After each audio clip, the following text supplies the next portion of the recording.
Hey guys, Jason here at Cooperative Motorworks and Motorhome Rehab Ranch.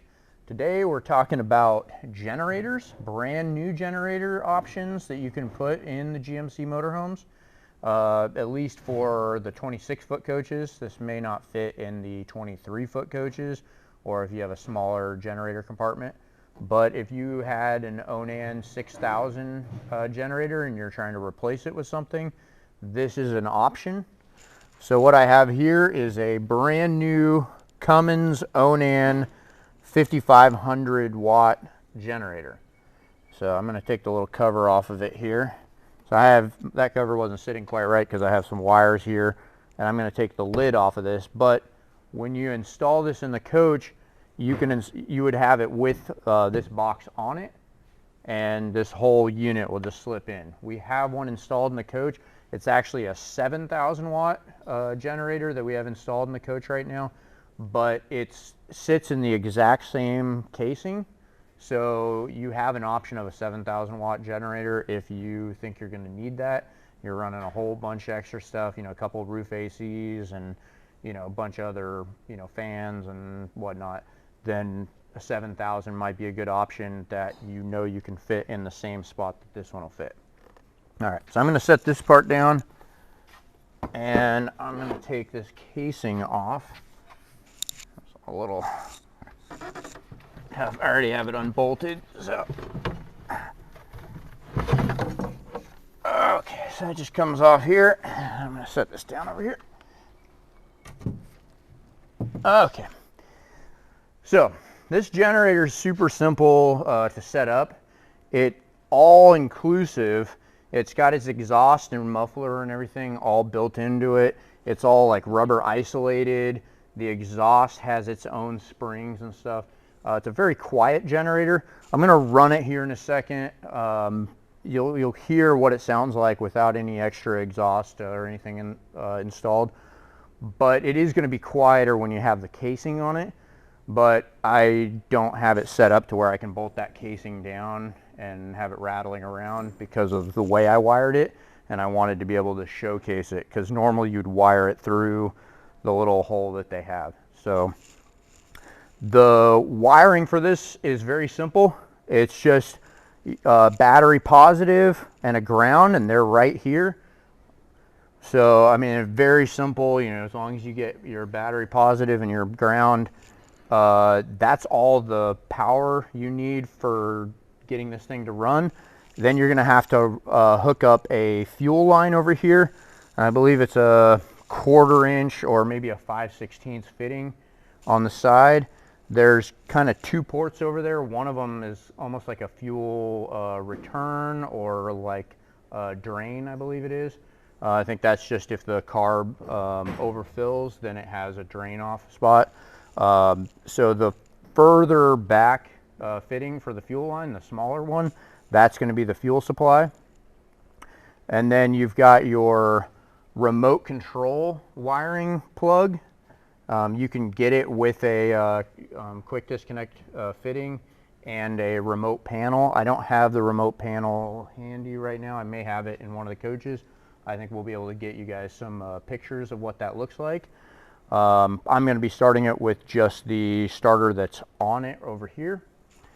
The wiring for running it into the coach, you've got 5 wires here.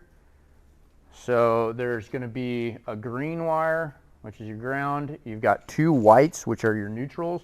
And then you've got a black wire that's just solid black, and a black with a yellow tracer on it. The 2 black wires are going to be your hot leads. One of them has a 20 amp circuit breaker and one of them has a 30 amp circuit breaker. I believe it's the 30 amp is the black one and the 20 amp is the black with the yellow tracer. I have it kind of rigged up right now to be able to power this fan here, so I'll show you that working. But that's pretty much all there is to setting this thing up. It's got oil already in it when it shipped. The serviceability on this, I believe that everything is all up in the front. I think there's an oil filter right here that you can get to from the bottom. We'll try to get pictures of that, but I don't know how easy it'll be to see. That's pretty much it. You've got your air cleaner here, and I'm sure you can get brand new air filters, but again, you're probably not going to need that for a while if you buy this thing brand new. And yeah, so I'm going to fire it up and we'll see what it sounds like and try to make some power with it. All right, so for starting this thing, it has a button that can go 2 different directions. If you push it up, it hits start, and if you go down, it's the stop, but it's also the prime circuit. So I'm going to do the prime first, so I'm pushing the button down.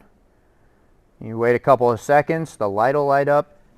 You'll hear the fuel pump start pulling fuel. If the fuel pump is loud, it probably isn't pulling fuel yet. So I'm going to prime that for a few seconds. I've already had this running, so it shouldn't need much time. Once I have it primed as much as I want to, I like to start the generators with the circuit breakers off. It's a personal preference. Of course, if you're starting it from inside the coach, you may just have your ACs and everything off when you start it up. To start it, you're just going to hold the start button down until the lights up red.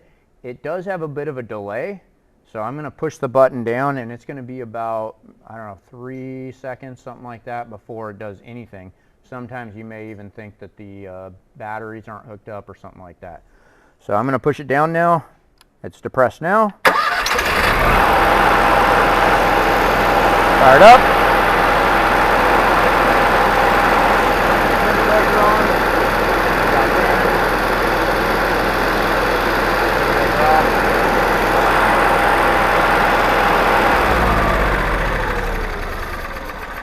To shut it down, you only have to tap the stop button once, and it'll shut off automatically. So you don't have to hold it down like with the Onan 6000s and the 4000s that you're probably used to in the motorhome.